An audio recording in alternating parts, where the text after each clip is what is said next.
నుంచి ఒకసారి చదువుదాం. 4వ అధ్యాయం 17వ శ్లోకం. కర్మణో హ్యపి బోద్ధవ్యం బోద్ధవ్యం చ వికర్మణః అకర్మణశ్చ బోద్ధవ్యం గహనా కర్మణో గతిః కర్మణ్యకర్మ యః పశ్యేత్ అకర్మణి చ కర్మ యః స బుద్ధిమాన్ మనుష్యేషు సయుక్తః కృత్స్న కర్మకృత్ యస్య సర్వే సమారంభాః కామసంకల్పవర్జితాః జ్ఞానాగ్నిదగ్ధకర్మాణం తమాహుః పండితం బుధాః త్యక్త్వా కర్మఫలాసంగం నిత్యతృప్తో నిరాశ్రయః కర్మణ్యభిప్రవృత్తోపి నైవ కించిత్ కరోతి సః నిరాశీర్యత చిత్తాత్మా త్యక్త సర్వ పరిగ్రహః శారీరం కేవలం కర్మ కుర్వన్నాప్నోతి కిల్బిషం యదృచ్ఛాలాభసంతుష్టః ద్వంద్వాతీతో విమత్సరః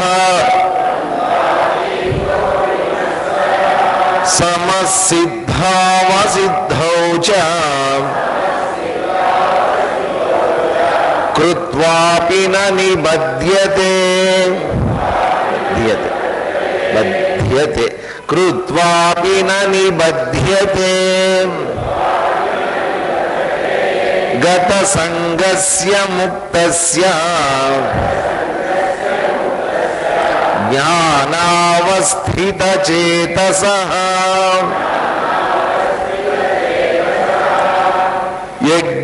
యజ్ఞాయాచరతః కర్మ సమగ్రం ప్రవిలీయతే. నిన్నటి వరకు జరిగినటువంటి చర్చ అంతా ఏంటంటే రెండు కర్మలు మామూలుగా మనం స్వార్థ కర్మ నిస్వార్థ కర్మ.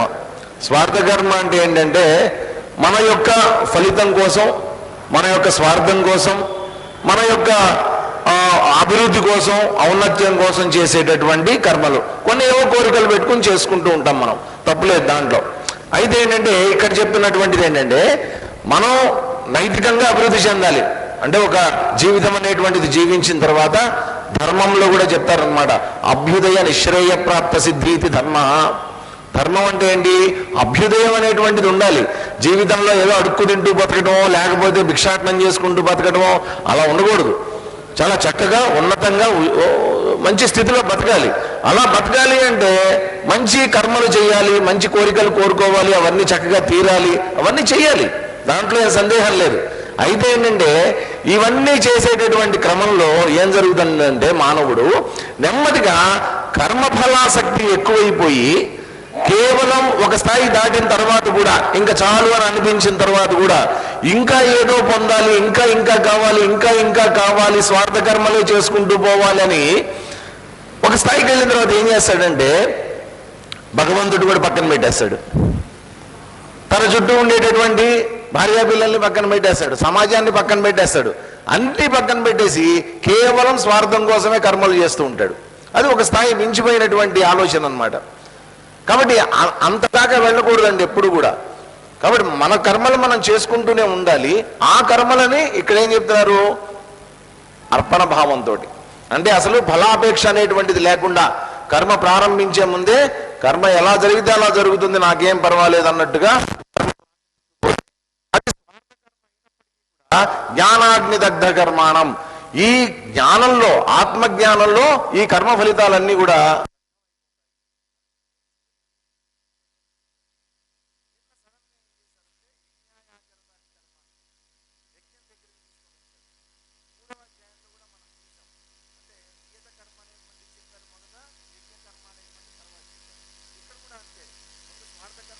చెప్పారు. తర్వాత కర్మ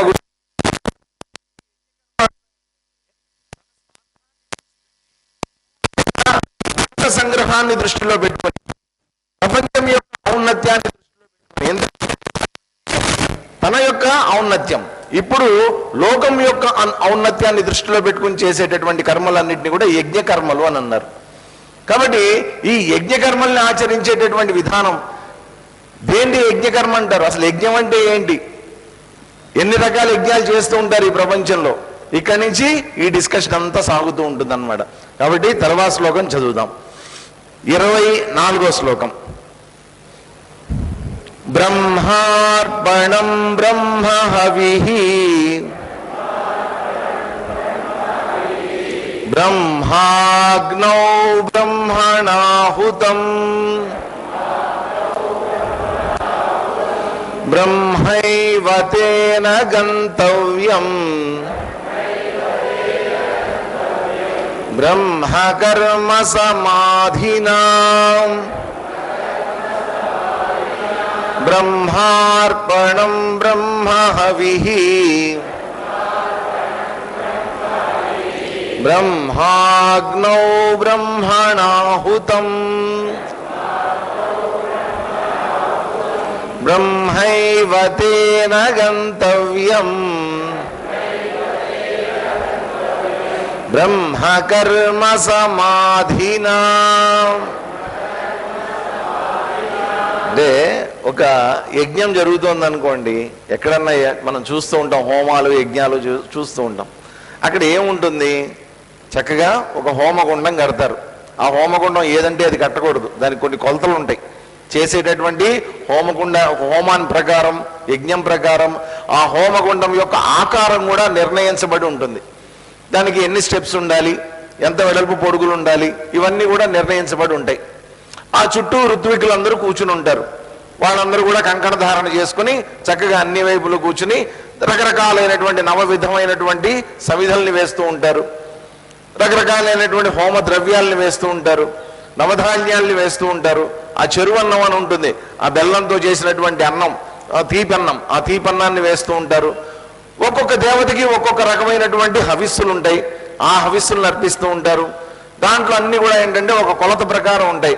సమిధులు ఎంత పొడుగు ఉండాలయ్యా అంటే నీ మోచేయి అంత పొడుగు ఉండాలి అని అన్నారు. కాబట్టి ఇంతకు మించి ఉండకూడదు అనమాట, అంతవరకే ఉండాలి. వాటిని అన్నింటినీ చక్కగా అన్ని రకరకాలైనటువంటివి తీసుకొని వచ్చి దాంట్లో వ్రేలుస్తూ ఉంటారు. ఇదంతా ఏంటి, దాంతోపాటు ఇదంతా హోమ ప్రక్రియ. దాంతోపాటు ఏం జరుగుతూ ఉంటుంది, ఒక పక్కన మంత్రోచ్చారణ జరుగుతూ ఉంటుంది.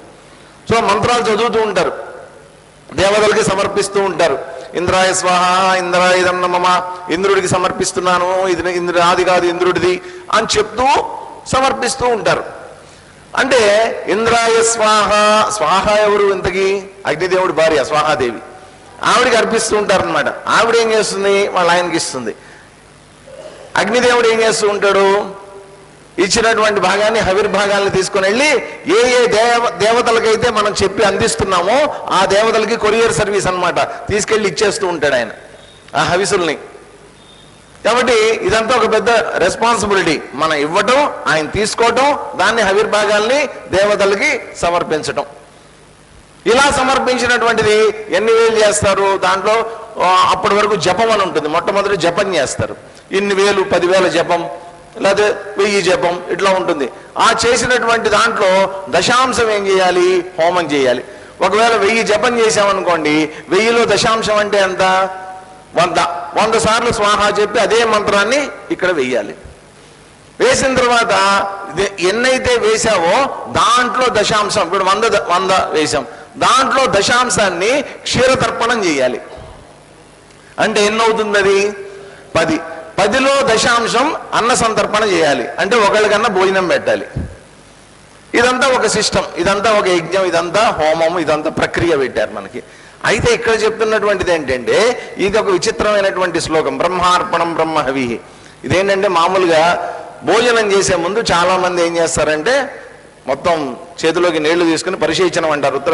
చక్కగా బ్రహ్మార్పణం బ్రహ్మహవి అని చెప్పి నీళ్లు వదులుతూ చక్కగా నీళ్లు స్వీకరించి తర్వాత అన్నాన్ని భోజనం చేస్తారు. అంటే ఏంటి? అన్నం తినేటప్పుడే, భోజనం చేసేటప్పుడే ఇది చెప్పడం ఏమిటి? మిగతాప్పుడు పెద్దగా చెప్పమని ఎప్పుడు చెప్పలా. ఏదైనా కార్యక్రమం ప్రారంభించే ముందో లేకపోతే ఇంకెప్పుడో చెప్పమని చెప్పలా. భోజనం చేసే ముందు ఈ శ్లోకాన్ని చదివి చెప్పమన్నారు, భోజనం చేయమన్నారు. బ్రహ్మార్పణం బ్రహ్మహవి అని ఎందుకని చెప్పమన్నారు? అన్నం పరబ్రహ్మ స్వరూపం. సరే, అయితే మాత్రం అయితే ఏమిటి? శ్లోకం అర్థం తెలుసుకుంటే మనకు కొంతవరకు అర్థం అవుతుంది కదా. శ్లోకం అర్థం ఏమిటి? అర్పణం బ్రహ్మ, అర్పించేటటువంటిది ఏదైతే ఉందో అది బ్రహ్మం. సో బ్రహ్మాన్ని అర్పిస్తున్నాం. హవిహి బ్రహ్మ, ఆ అర్పించేటటువంటి హవిస్సులు ఏవైతే ఉన్నాయో వాటిని అర్పిస్తున్నాం. అక్కడ ఉన్నటువంటి అగ్నౌ బ్రహ్మాగ్నౌ, ఆ అగ్ని ఉంది చూసారా? అగ్ని ఎవరు? బ్రహ్మ. బ్రహ్మణ హుతం, అది ఈ హవనమంతా కూడా ఎవరి చేత చేయబడుతోంది? బ్రహ్మగారి చేత చేయబడుతోందట. బ్రహ్మకర్మ సమాధిన, ఇదంతా ఏమిటట? బ్రహ్మకర్మ అన్నారు. అంటే వేదంలో చెప్పబడినటువంటి బ్రహ్మకర్మ ఇదంతా కూడా చెప్పబడింది. ఎక్కడికి చేరుకుంటుంది ఇది? బ్రహ్మైవతేన గంతవ్యం, బ్రహ్మగారి దగ్గరికి చేరుకుంటుంది. కాబట్టి ఇచ్చేటటువంటి వాడు బ్రహ్మ, ఇచ్చేటటువంటి హవిస్సులు బ్రహ్మ, తీసుకునేటటువంటి అగ్ని బ్రహ్మ, ఆ అగ్ని ద్వారా స్వీకరించేటటువంటి దేవతలు బ్రహ్మ, ఫైనల్గా చేరేటటువంటిది ఎక్కడికి? బ్రహ్మ. ఎక్కడి నుంచి ఎక్కడికి వెళ్తోంది? నేను అనేటువంటి ఈ బ్రహ్మ చివరికి ఆ బ్రహ్మకి అర్పిస్తున్నాడు. అందుకని ఏమన్నారు ఇంతకుముందు 3వ అధ్యాయంలో? నిత్యం యజ్ఞే ప్రతిష్ఠితం. ఆ బ్రహ్మతత్వాన్ని ఎలా చూడాలన్నారు? ఎక్కడెక్కడైతే యజ్ఞం జరుగుతూ ఉంటుందో అక్కడెక్కడల్లా బ్రహ్మతత్వం ప్రతిష్ఠితమై ఉంటుంది అన్నారు. బ్రహ్మతత్వం ఎలా ప్రతిష్ఠితమై ఉంటుంది? ఇదిగో ఇలా ఉంటుంది. ఇచ్చేటటువంటి వాడు బ్రహ్మ, తీసుకునేటటువంటి వాడు బ్రహ్మ.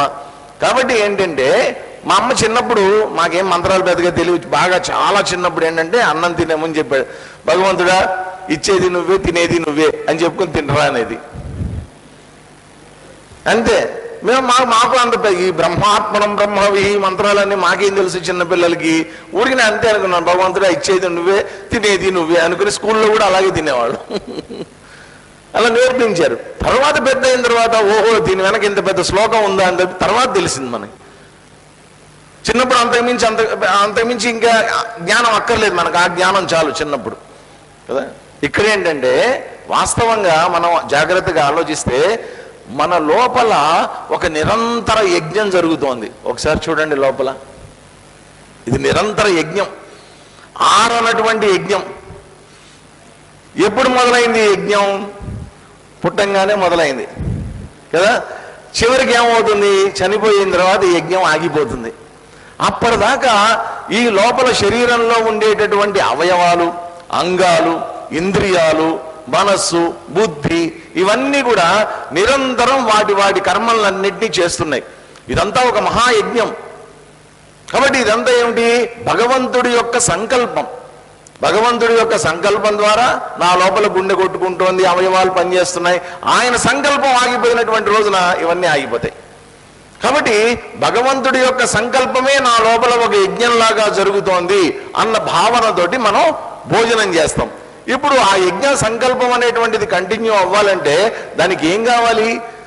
బయట నుంచి నేను ఆహారాన్ని స్వీకరిస్తున్నా, లోపలికి అన్నాన్ని వేస్తున్నా, రకరకాల రూపంలో లోపలికి వేస్తున్నా అన్ని.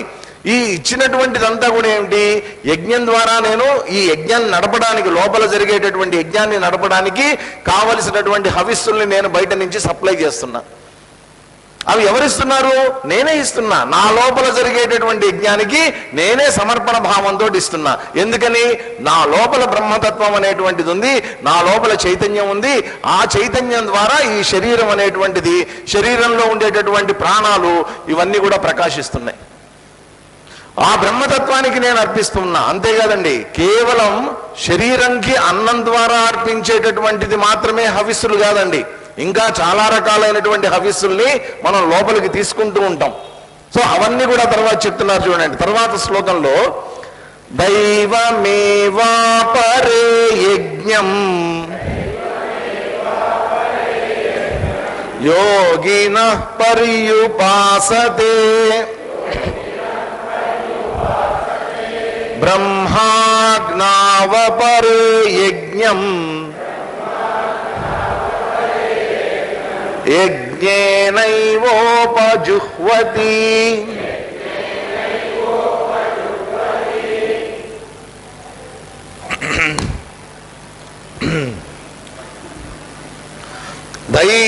దైవమేవాపరే యజ్ఞం యోగినః పర్యుపాసతే బ్రహ్మాజ్ఞావపరే యజ్ఞం యజ్ఞేనైవోపజుహ్వతి.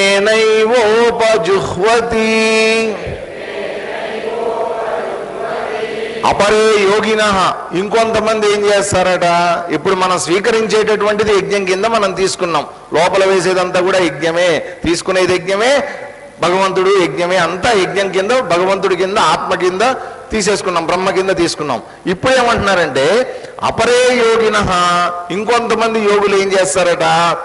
దైవం యజ్ఞమేవ పర్యుపాసతే, దైవాన్ని యజ్ఞ భావనతోటి ఉపాసతే, పర్యుపాసతే, చక్కగా ఉపాసన చేస్తారట. కాబట్టి దైవము అంటే ఎవరు? ఎవరిని దైవం అనాలి? ఇదో పెద్ద సమస్య. ఎవరిని దైవం అనాలండి? నిరాకార నిర్గుణం బ్రహ్మ అయితే పర్వాలా, ఇంట్లో అన్ని ఫోటోలు ఎందుకు పెట్టుకుంటాం? అన్ని ఆకారాలే. కాబట్టి ఏంటంటే ఇష్టదేవత అన్నారు. ఒకటి ఇష్టదైవం అంటాం మనం. మీ ఇష్టదైవాన్ని ప్రార్థించుకోండి అంటారు. మనకి ఇష్టదైవం ఎవరు? మనం ఇష్టదైవాన్ని ఎలా పెట్టుకుంటాం చెప్పండి? ఎవరు నా ఇష్టదైవం అంటే, ఒకళ్ళని అడిగితే శివుడు అంటారు, ఒకళ్ళని అడిగితే రాముడు అంటారు, ఒకళ్ళని అడిగితే కృష్ణుడు అంటారు, ఒకళ్ళు ఆంజనేయ స్వామి అంటారు, రకరకాలుగా చెప్తారు.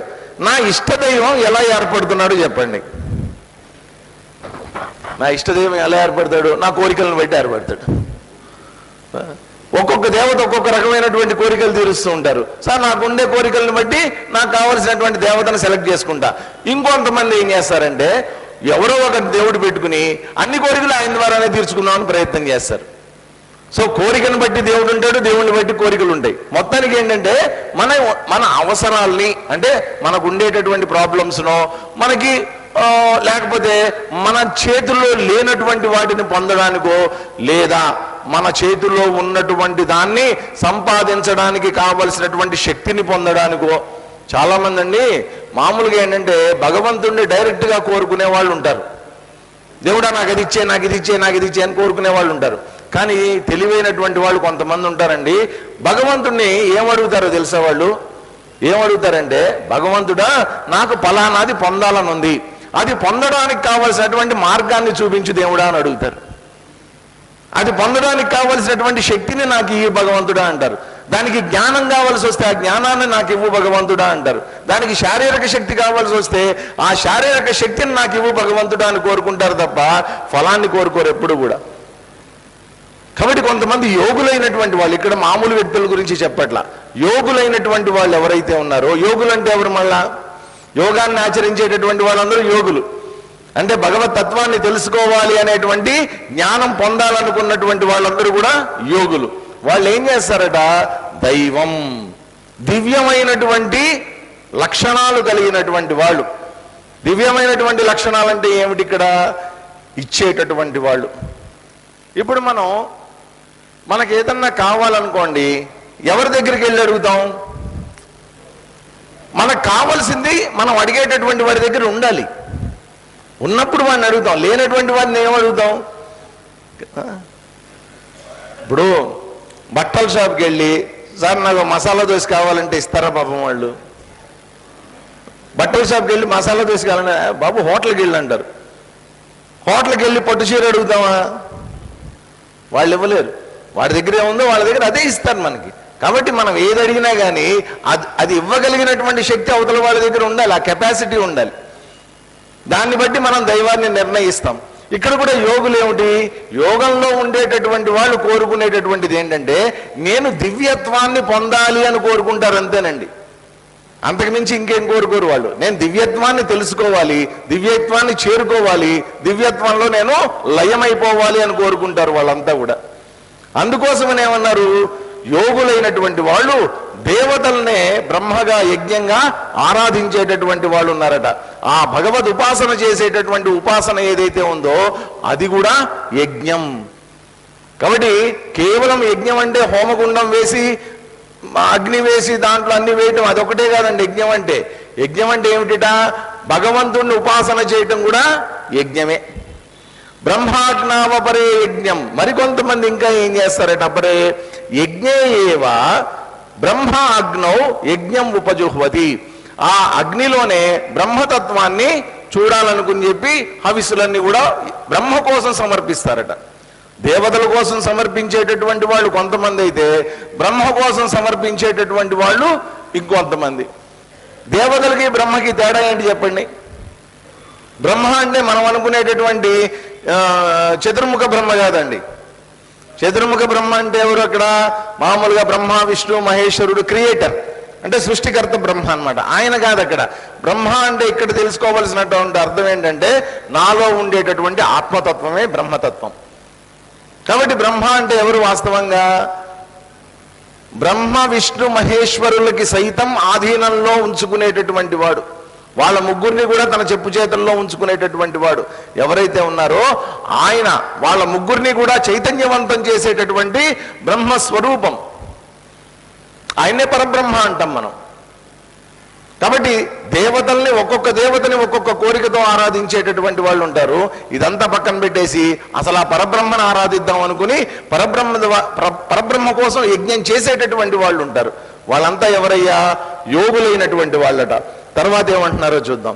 ఇవన్నీ ఏంటంటే రకరకాలైనటువంటి హోమాలు యజ్ఞాలు ఇవన్నీ కూడా. శ్రోత్రాదీనేంద్రియాణ్యన్యే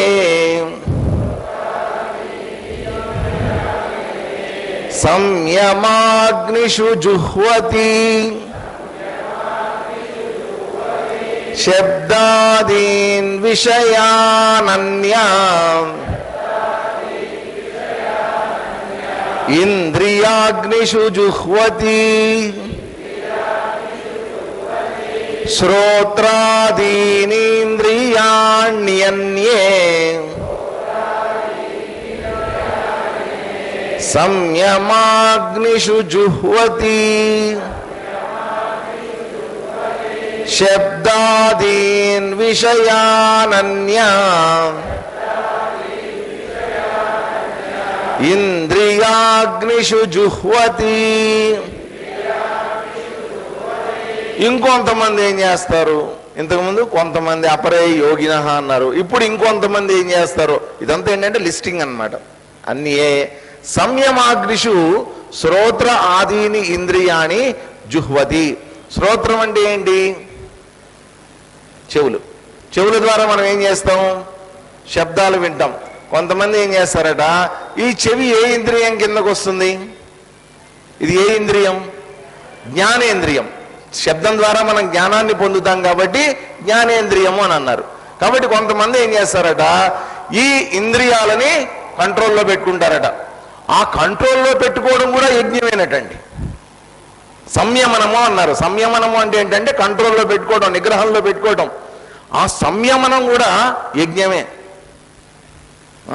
ఇంకొంతమంది ఏం చేస్తారట, శబ్దాదీన్ విషయానన్య ఇంద్రియాగ్నిషు జుహ్వతి.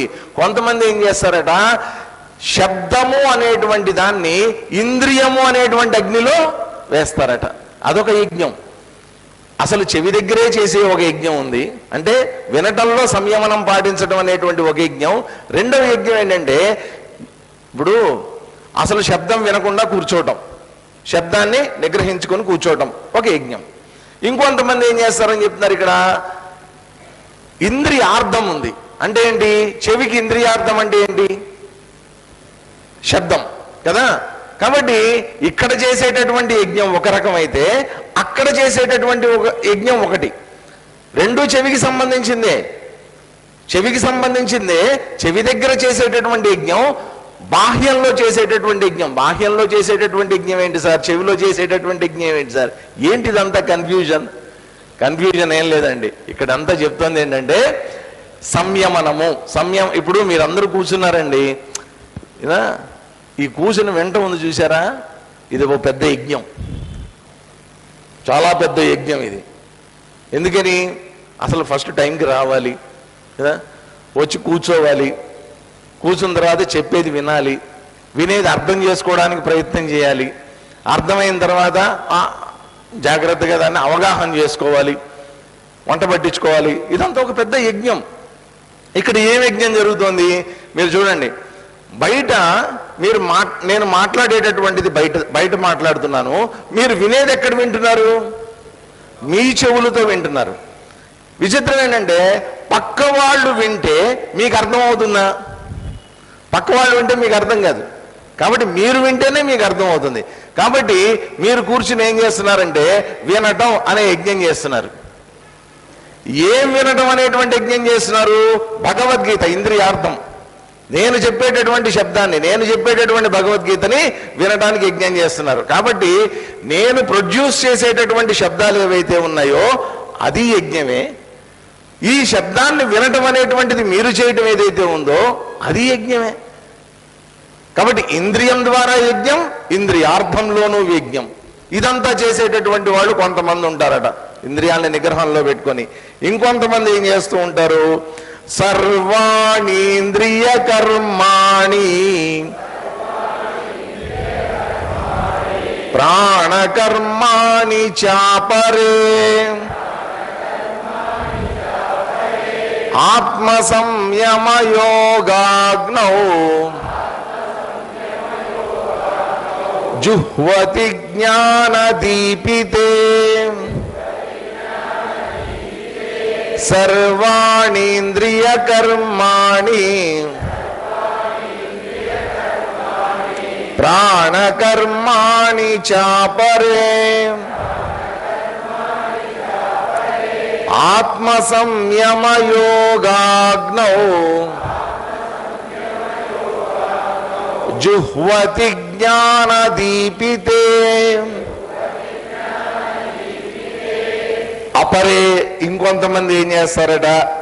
సర్వాణి ఇంద్రియ కర్మాణి ప్రాణకర్మాణి చ.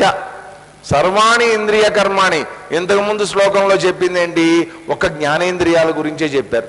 ఇక్కడ ఏం చెప్తున్నారంటే సర్వాణి ఇంద్రియ కర్మాణి, అవి జ్ఞానేంద్రియాలా కర్మేంద్రియాలా, మొత్తం అన్నిటి యొక్క శక్తుల్ని కూడా కంట్రోల్లో పెట్టేటటువంటి వాళ్ళు ఉన్నారు. అన్నిటినీ తమ కంట్రోల్లో చెప్పు చేతల్లో పెట్టుకోగలిగినటువంటి వాళ్ళు ఉన్నారు.